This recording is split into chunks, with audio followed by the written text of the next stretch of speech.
Charles Ashmore's Trail by Ambrose Bierce. The family of Christian Ashmore consisted of his wife, his mother, 2 grown daughters, and a son of 16 years.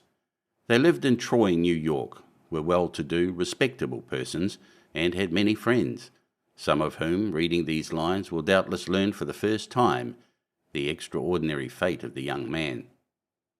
From Troy, the Ashmores moved in 1871 or 1872 to Richmond, Indiana, and a year or 2 later to the vicinity of Quincy, Illinois, where Mr. Ashmore bought a farm and lived on it. At some little distance from the farmhouse was a spring, with a constant flow of clear, cold water, whence the family derived its supply for domestic use at all seasons.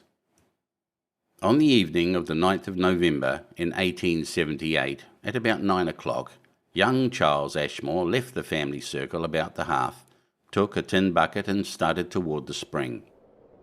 As he did not return, the family became uneasy, and going to the door by which he had left the house, his father called, without receiving an answer. He then lighted a lantern, and with the eldest daughter, Martha, who insisted on accompanying him, went in search. A light snow had fallen, obliterating the path, but making the young man's trail conspicuous. Each footprint was plainly defined. After going a little more than halfway, perhaps 75 yards, the father, who was in advance, halted, and elevating his lantern, stood peering intently into the darkness ahead. "What is the matter, father?" the girl asked. This was the matter.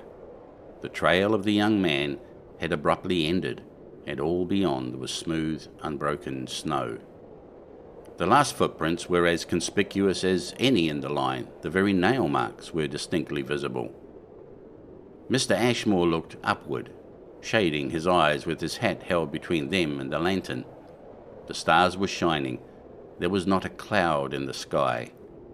He was denied the explanation which had suggested itself, doubtful as it would have been, a new snowfall with a limit so plainly defined. Taking a wide circuit round the ultimate track so as to leave them undisturbed for further examination, the man proceeded to the spring, the girl following, weak and terrified. Neither had spoken a word of what both had observed. The spring was covered with ice, hours old. Returning to the house, they noted the appearance of the snow on both sides of the trail, its entire length. No tracks led away from it. The morning light showed nothing more. Smooth, spotless, unbroken, the shallow snow lay everywhere. 4 days later, the grief-stricken mother herself went to the spring for water.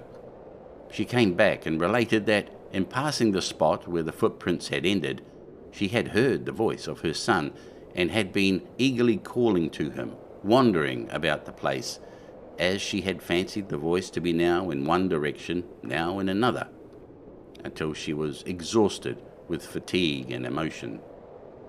Questioned as to what the voice had said, she was unable to tell, yet averred that the words were perfectly distinct.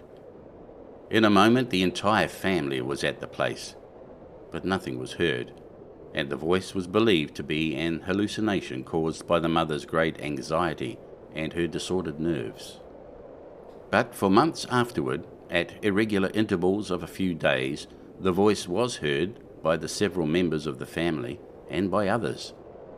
All declared it unmistakably the voice of Charles Ashmore. All agreed that it seemed to come from a great distance, faintly, yet with entire distinctness of articulation. Yet none could determine its direction nor repeat its words. The intervals of silence grew longer and longer, the voice fainter and farther, and by midsummer it was heard no more. If anybody knows the fate of Charles Ashmore, it is probably his mother. She is dead. End of Charles Ashmore's Trail.